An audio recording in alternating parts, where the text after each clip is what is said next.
ते आपण सगळ्यांनी जबाबदारीने केला पाहिजे. अशी अंमलबजावणी साधू संतांच्या सिद्धांतानुसार जीवन जगण्यामध्ये करत असाल तर साधो अंमल करे सोपावे. तुम्हाला वाटते आमचा मुलगा दुरुस्त झाला पाहिजे, आमच्या मुलाचं लक्ष इकडे वेधलं पाहिजे, प्रत्येकच बापाला वाटते, असं काही समजूनही वाटत नाही म्हणून. परंतु प्रश्न असा आहे मित्र हो, घरामध्ये जीवन जगत असताना सगळ्यांच्या वैचारिकतेचा विचार करावा लागतो. सगळ्याची मानसिकता सारखी राहत नाही. आणि परमार्थ हा असा विषय आहे, दुसऱ्यावर ओझं लादायचा विषय नाही, ओझं उतरवायचा विषय आहे. लक्षात घ्या बोलणं माझं. परमार्थाचा विषय असा आहे, जीवन जगत असताना आपल्या जगण्यांचा, आपल्या विचारांचा, आपल्या ध्येयाचा बोझा दुसऱ्यावर पडेल, ओझं पडेल असा विषय परमार्थाचा नाही आहे. ओझं हलकं करायचा विषय परमार्थाचा आहे. म्हणून इथे लवचिकता वापरावी लागते. म्हणून प्रत्येकाने विचार केला पाहिजे की हे अंमलबजावणी ही का होत नाही. संत लिहितात, अविद्यावासना कर्म जीवा मागे, अविद्यावासना कर्म जीवा मागे, अविद्यावासना कर्म जीवा मागे, अविद्यावासना कर्म जीवा मागे,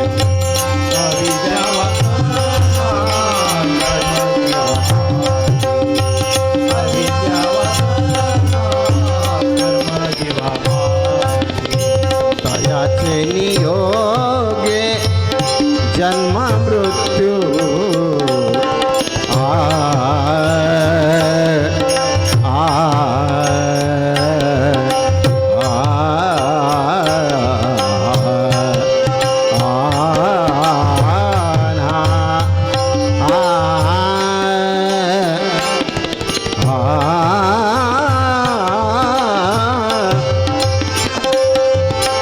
तयाची योगे जन्म मृत्यू,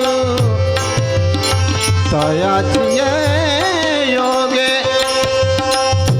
जन्म मृत्यू, जन्म मृत्यू, जन्म मृत्यू,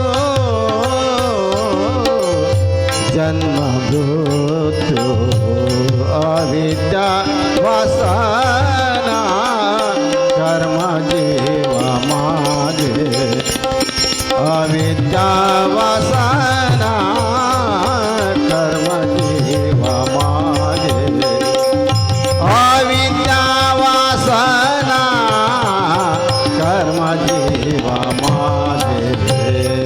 लक्षात घ्या काय कारण आहे.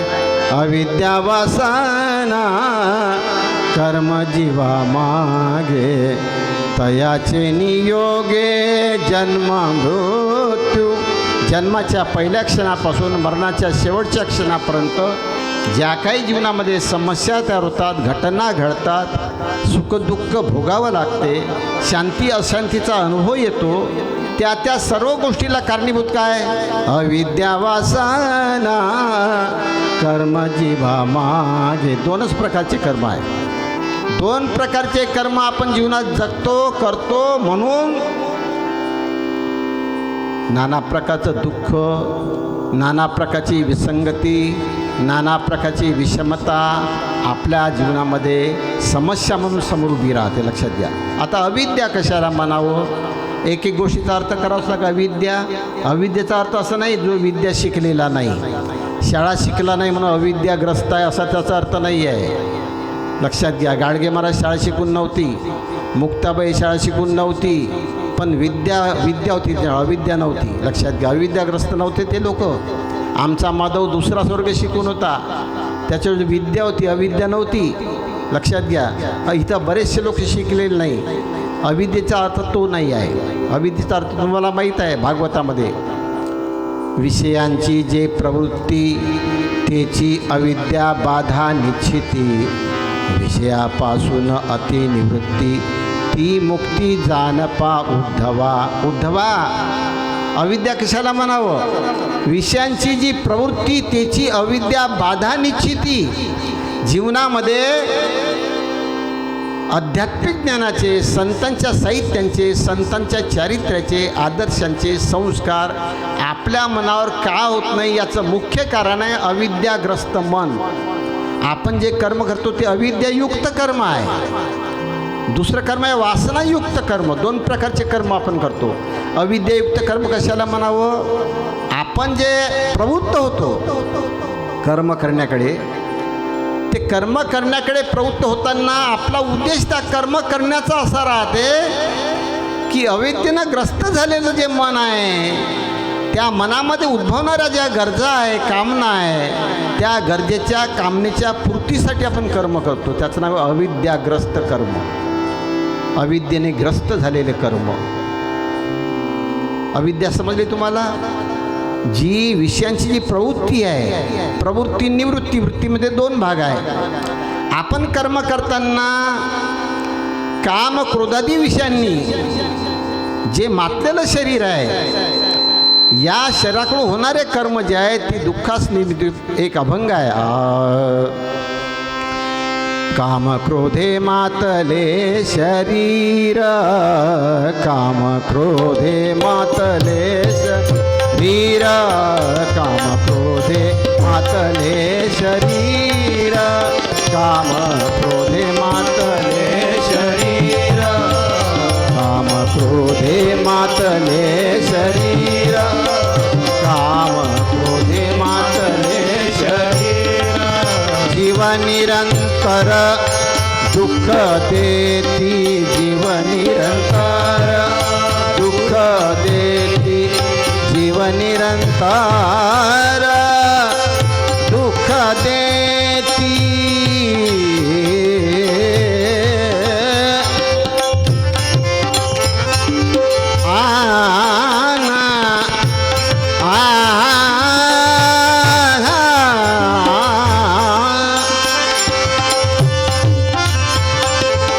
जीव निरंतर दुःख देती, जीव निरंतर दुःख देती, दुःख देती, दुःख देती, दुःख देती. काम क्रोधे मातले शरीर, काम क्रोधे मातले शरीर,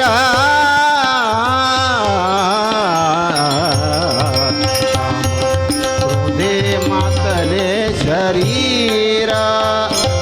काम क्रोधे मातले शरीर, जीव निरंतर दुःख देते. लक्षात घ्या एक गोष्ट, आपण अविद्याग्रस्त मनाची आहारी का जातो? ज्या मनामध्ये गरजा तयार होते आपल्या, ज्या मनामध्ये कामना तयार होते, ज्या मनामध्ये एकमेकापासून अपेक्षा तयार होते, पती पत्नीपासून, भावा बहिणीपासून, शेजाऱ्या शेजाऱ्यापासून अपेक्षा करतो आपण. आता अपेक्षा नाही केली का? आता प्रत्येकांच्या मुलावर संस्कार झाले पाहिजे, सगळ्यांनी मदत केली पाहिजे. गोष्ट खरीच आहे ती, परंतु का होत नाही? आपल्याच पुढचा पोरगा आपलं का ऐकत नाही? आपला मुलगा आपल्या मार्गावर काय येत नाही? याला काही कारण आहे भाऊजी? तुम्ही आपलं जे म्हणता पण सिद्धांत तसा नाही आहे ना. कर्म अध्यास के कारणे बडे छोटे तनधार, निज निज कर्म के भोग को भोगे बारंबार. अलग अलग संस्कार आहे. भिन्न संस्कारे भरले लोक, म्हणून न मिळती एकाशी एक. अलग अलग संस्कार आहे. भिन्न भिन्न सब चेतन आहे, एक कबहू न होय. अलग अलग संस्कार आहे. म्हणून प्रत्येकाने विचार केला पाहिजे की हे काम क्रोध लोभ मोह मद मत्सर या 6 विकारांनी भारलेलं शरीर, या शरीराच्या माध्यमाने जे आपण कर्म करतो, विचार करतो, धार्मिक असो अधार्मिक असो, नैतिक असो अनैतिक असो, उन्नत असो अवनत असो, जे कर्म करतो त्या कर्मामध्ये काम क्रोधादी विकार आहे की षड्गुणादी संपत्ती आहे? काम क्रोधादी विकार असेल आपल्या करण्यामध्ये, कामाची आसक्ती असेल, क्रोधाचा जठराग्नी असेल, लोभ असेल, मोह असेल, मद असेल, आपल्या जीवनात कोणत्याही साधनांनी कारण साधना समाधान पुण्य सुख शांती प्राप्तीसाठी नाही आहे. साधनासाठी ते साधन ते प्राप्त करण्यासाठी जे संस्कार पाहिजे, जे सद्भाव पाहिजे, जे सद्गुण पाहिजे, ते प्राप्त करण्यासाठी साधन आहे. भजनाने सद्गुण प्राप्त होते. भजनाने सत्कर्म नाही होत. भजने सत्कर्म चांगलं नव्हे. भजने साधन सद्गुण सद्भाव तयार करण्याचं अंग होय. सद्गुण सद्भाव तयार झाला माणसाच्या मनामध्ये, त्या माणसाच्या हातून सत्कर्म निरंतर होते. नाही आपली कीर्तन करावं. माझा आध्यात्मिक ज्ञानांच्या माध्यमाने माझ्या अंतकरणामध्ये संतांच्या साहित्यांचा आदर्शांचा सिद्धांत दृढ झाला आहे. विकसित केला आहे माझ्या अंतकरणात. मी सद्भाव तयार केला संतांच्या ज्ञानांचा. परंतु आता पुढचं ते कर्तृत्व आहे. सद्भावाने प्रेरित झालेलं कर्म जे आहे ते सत्कर्म असावं की कुकर्म असावं हे पुढचा भाग आहे. सद्भाव झाला माझ्या यांच्याजवळ कला आली, हार्मोनियमची, पेटकी, तबल्याची कला आली, झाला इतका विषय. पण त्या कलेचा वापर सत्कर्मासाठी करावा की कुकर्मासाठी करावा, त्यागासाठी करावा की भोगासाठी करावा, दुसऱ्याचा दिलासा सहकार्य करासाठी करावं की शोषण करासाठी करावं, हा पुढचा भाग आहे. सद्गुणी झाले, सद्भाव तयार झाला, तुमच्या हातून कर्तृत्व झालं, कर्तृत्व करावं लागेल. लक्षात घ्या. म्हणून साधो एक निर्विष्णी व्हा. दुसरा मनातून लोभ काढून टाका. लोभाची व्याख्या सांगितली.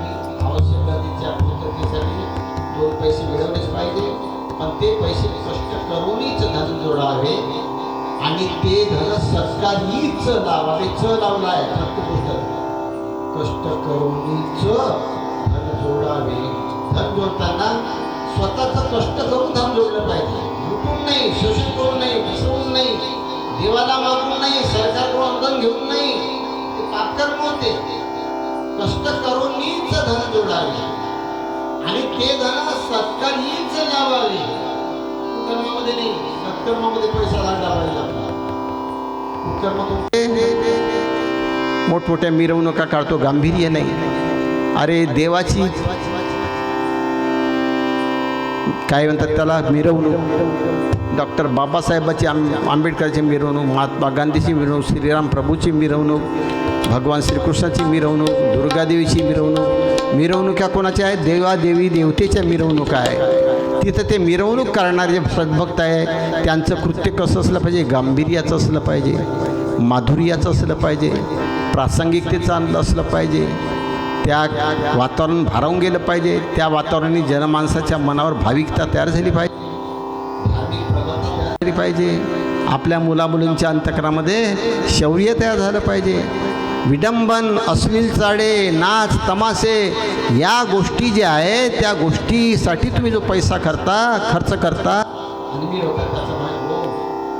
कष्ट करूनच धन जोडावे, ते धन सत्कारीच लावावे, निरर्थक न वेचावे, छंदी कुणाच्या लागून. ही पथ्य आहे राजीव परमार्थासाठी. ही पथ्य पाळत नसेल तर कशी उन्नती होईल आपली? ते पथ्य पाळता तुम्ही, तर म्हणून ते एवढा कार्यक्रम आहे. लक्षात घ्या. म्हणून साधो अंमल करे सोपावे, जौलग अंमल असर ना होवे, कौलग प्रेमन आवे, साधो अंमल करे सोपावे. प्रभाव तयार करा. प्रभाव झाल्याशिवाय नाही बोलत बाबाजी बाबाजी बाबाजी बाबाजी बाबाजी म्हणतो आपण. काहून म्हणतो? बाबाजी बाबाजीसारखे वागते म्हणून, बाबाजी बाबाजीसारखे बोलते म्हणून. हा माणूस हैवानासारखा खाणारा असता, हैवानासारखा वागणारा असता, याला बाबाजी पदवी प्राप्त झाली ना की नसती. ज्याची त्याला पदवी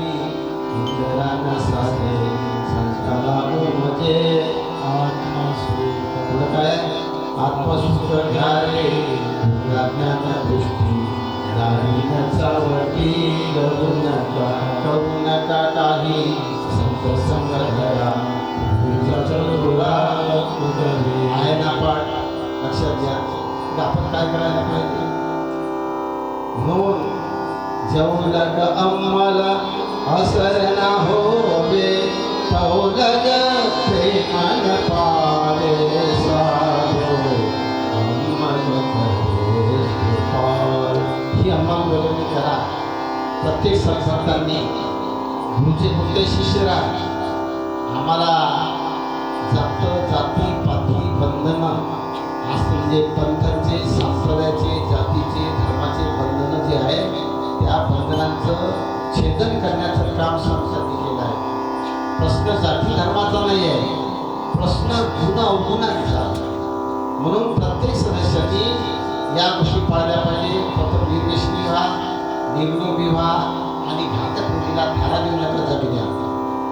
ह्या गोष्टी करताना पैशाचं जे माध्यम आहे, व्यवहाराचं माध्यम पैसा, तो पैसा स्वतःच्या कष्टाने प्राप्त करा। कर्मचारी आहे, पगार घेतो आपण, पगाराचं काम करा, राज्य होईल। मजूरदार आहे, मजुरीचं काम करा। कास्तकार आहे, मजुरीचं मोल द्या। ही नैतिक जबाबदारी स्वीकारा, तेव्हा तुमच्या जीवनात समाधान प्राप्त होईल। पुढे गेलाय अंधर हात नियावर दीपक। आंधळा मनुष्य आहे, त्या आंधळ्या माणसाने हातावर दीपक घेतला, दिवा। आंधळ हात नियावर दीपक कर प्रकाश दिखावे। आंधळा मनुष्य आहे, आता दिवा आहे आणि तो दिवा दुसऱ्याला प्रकाश दाखवत आहे। और न आगे कहे चांदनी आपू अंधेरे धावे सारो अंमल करे सुपारे। आंधळा मनुष्य आहे, तो आंधळा मनुष्य हातात दिवा घेतो आणि हातातला दिव्याचा प्रकाश इतरांना दाखवतो। कबीर साहेब म्हणतात आंधळा कोण? अज्ञानी माणूस। ज्ञानाचा दिवा हात घेते अज्ञानी माणूस, कर्मकचाटात गोवलेला मनुष्य।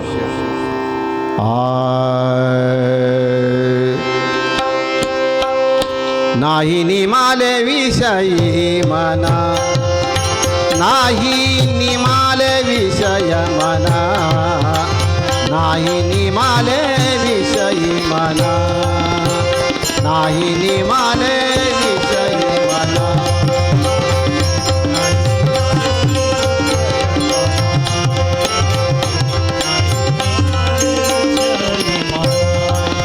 मनती आम्ही संत जना, मनती आम्ही संत जना, मनती आम्ही संत जना, मनती आम्ही संत जना, मनती आम्ही संत जना।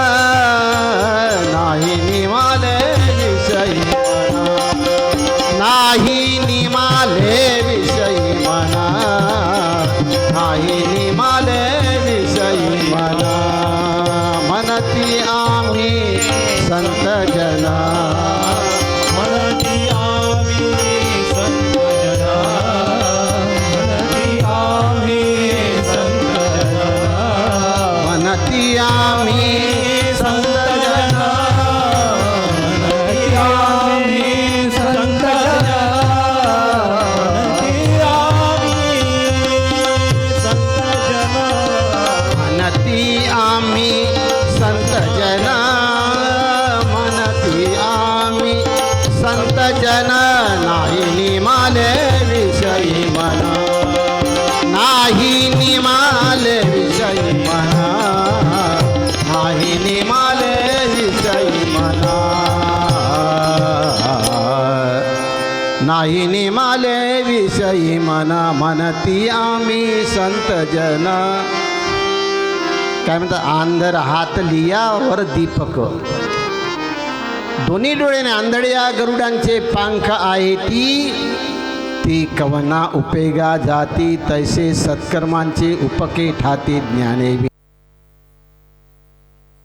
करावं, कार्यक्रम राबवावं, देवाची पूजा करावी, जास्त गोष्ट खरी आहे। अरे देवाची पूजा करावी हे जसं डोक्यामध्ये येते तसंच आपल्या डोक्यामध्ये पूजा करताना देव आहे का भूत आहे हे ओळखता कामा नये का? हे ओळखायला नको का?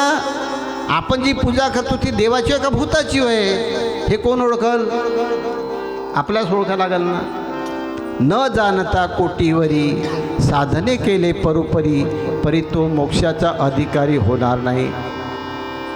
आंधळे राहू नका, डोळस व्हा. ज्ञानाने मनुष्याने डोळस झालं पाहिजे.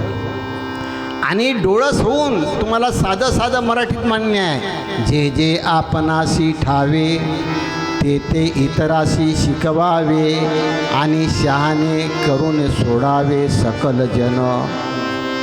पण काय शिकवायचं? जे जे आपणाशी ठावे. आपल्याला माहीत असलेलं ठावं, आपल्याला माहीत असलेलं शिकवायचं फक्त.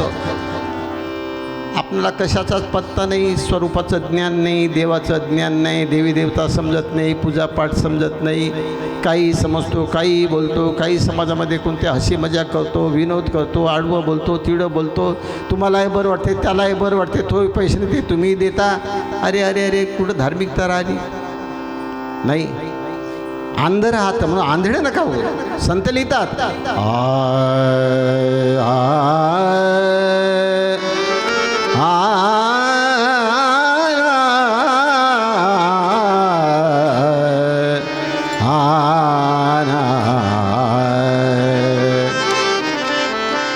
अंधरे अंध संसार सब धुंध है, अंधरे अंध संसार सब धुंध है, काल के फंद की खबर नहीं, काल के फंद की खबर नहीं, काल की फंद की खबर नहीं. अंधरे अंध संसार सब धुंध है, अंधरे अंध संसार सब धुंध है, काल के फंद की खबर नहीं, काल के फंद की खबर नहीं, काल के फंद की खबर नहीं.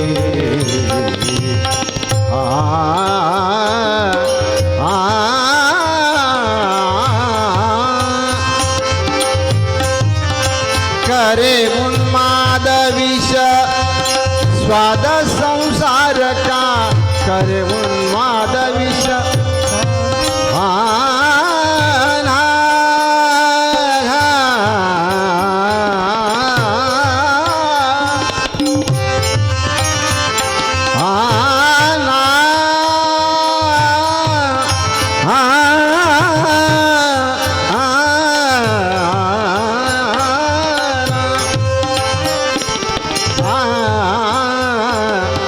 करे उन्माद विष स्वाद संसार का, मगन मगन मस्त रहे तासूय में, मगन मस्त रहे तासू में, काल के फंद की खबर नहीं, काल की फंद के खबर नहीं, काल के फंद के खबर नहीं. कबीर साहेब म्हणजे आपलं कसं आहे? अंधरे अंध संसार सब धुंध है, काल के फंद की खबर नहीं. कर्म करताना प्रापंचिक कर्म असो की परमार्थिक कर्म असो, कर्म करताना सजग पाहिजे मनुष्य. अंधरे अंध संसार सब धुंद है, सगळ्या धुंदीमध्ये लक्षात घ्या. संसार से तंग हो रही जनता बड़ी दुखी भई. नाही पुढे काय? घर घर मची बेबुद्धशाही, शांती तो दिखती नहीं. धुंद आहे, बेबुद्धशाही आहे. धुंदीत आहो आपण. कशाच्या? अहंकाराच्या, ममतेच्या, मोहाच्या, क्रोधाच्या धुंदीत आहो. त्या धुंदीमध्ये खूप प्रचार करत आहो, खूप प्रचार ऐकत आहो, धार्मिक कार्यक्रम म्हणून आपण राबवत आहोत. पण ते कसे आहे? अंधरे अंध संसार सब धुंध है, काल के फंद की खबरे नहीं. फंद म्हणजे फसा, काळाचा फसा. काळाचा फसा म्हणजे कल्पनेचा फसा, दुःखाचा फसा, अपमानाचा फसा, समस्येचा फसा, घटनेचा फसा, वैमनस्याचा फासा, अशांतीचा फासा, असमाधानाचा फासा, याची खबरच नाही. आपण जे काम करतो, बोलतो, चालतो, वागतो, पूजापाठ करतो, भजन पूजन करतो, सणवार करतो, याच्यामध्ये कोणती फाशी आहे आपल्याला जाणच नाही. अंधरे अंध संसार सब धुंद आहे. हे आंधळे लोक संसारातले पूर्ण धुंदीमध्ये जीवन जगत आहे. काल के फंद की खबरे नाही. काल माहीत आहे तुम्हाला, साखी आहे ना. काल खडे शिर उपरे तै जागू. हा पुढं काय आहे? हा सो कसोवे काल खडा शिर उपरे. मगच मला एका जणाने प्रश्न केला की म्हणे बाबाजी आम्ही तर सगळं चांगलंच करतो जी, पण एकही कामामध्ये मी यश संपादन करू शकत नाही. समस्यावर समस्या येते, काय करावं? म्हटलं समस्या बाहेरून येत नसतात, लक्षात घ्या. काल खडा सिद्धांत आहे. काल, कल्पना, समस्या, दुःख, अडचणी, अशांती, वैरत्व, संघर्ष हे बाहेर नाही आहे. काल खडा शिर उपरे आपल्या डोक्यात आहे. डोक्यावर आहे काळ खरा. खडा म्हणजे उभा, इथं आहे काळ, बाहेर नाही. आपल्या जीवनामध्ये जी समस्या होते, गरिबी येते, श्रीमंती येते, गुणवान होते, अवगुणा होते. आम्ही काल परवा कोणीतरी कार्यक्रमामध्ये सांगितलं, जन्माला येणं जे पोरं आहे ते 4 प्रकारचे जन्माला येतात. वेळ नाही तो काही विषय मी घेत नाही, कारण 10:15 होऊन राहिले. माझं घड्याळकडे लक्ष आहे आणि तुमच्याकडे लक्ष आहे, नाही का? तुम्हाला जरी ऐकायचं भरपूर आहे, पण माझी किंमत आहे काही जास्त सांगण्याची नाही आहे. आता पण भरपूरच सांगितलं. असो, थोडक्यात सांगतो मी. तर हा सिद्धांत लक्षात घ्या. आपल्या जीवनामध्ये येणारं जे दुःख आहे ते दुःख 2 प्रकारचं आहे. एक आतून येणारं आणि एक बाहेरून येणारं. आतून येणारं दुःख कोणतं? आतून जे आपले विकार आहे, काम, क्रोध, लोभ, मोह, मद, मत्सर, या षडविकारांच्या आहारी जाऊन जे आपण कर्म करतो, 6 विकारच्या पूर्तीसाठी जे आपण कर्म करतो, त्यापासून एक दुःख निर्माण होणार आहे. क्रोधानं केलेलं कर्म, लोभानं केलेलं कर्म, मोहानं केलेलं कर्म माणसाच्या जीवनामध्ये समस्या निर्माण करते. हे खुणगाठ पक्की प्रत्येकानं लक्षात ठेवा. समस्या काय येतात, दुःख काय येतात? आपण ते क्रोधानी, लोभानी, कामानी, मदानी, मत्सरानी कर्म करतो म्हणून येतात या समस्या. त्या होते, लक्षात घ्या. काल खडा शिर उपरे आपल्या डोक्यामध्ये त्या समस्या. आणि बाहेरून येणार दुःख, बाहेरून येणार दुःख म्हणजे पत्नीपासून, मुलापासून, मुलीपासून, बहिणीपासून, गावातल्या एखाद्या सदस्यापासून दुःख येते ना आपल्या जीवनात, नाही येत का? ते दुःख याचं कारण काय? तुला सलगी जोडता आली नाही, संबंध जोडता आले नाही. तुम्हाला माहीत आहे, जुने लोक वाडकाम करत होते. आता लोक तर वाडकामध्ये डवऱ्याचे ते डाब भरत होते. डवरे ते डाब भरत होते. डाब असे राहत होते का त्याच्यातून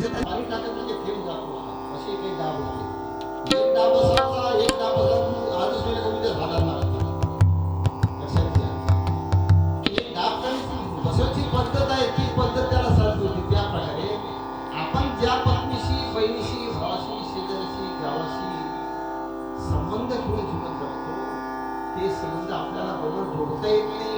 जोडले तर टिकवता येत नाही, टिकवले तर वापरता येत नाही, वापरले तर नफानुसार सहन करता येत नाही. त्याच्यामुळे समस्या लक्षात. कारण आपण जे अभ्यास करतो, संतांचा उपदेश घेतो, तो उपदेश बाजूला सारू नये, लक्षात घ्या. बोले मोखी वागे देही, बोले मोखी वागे देही.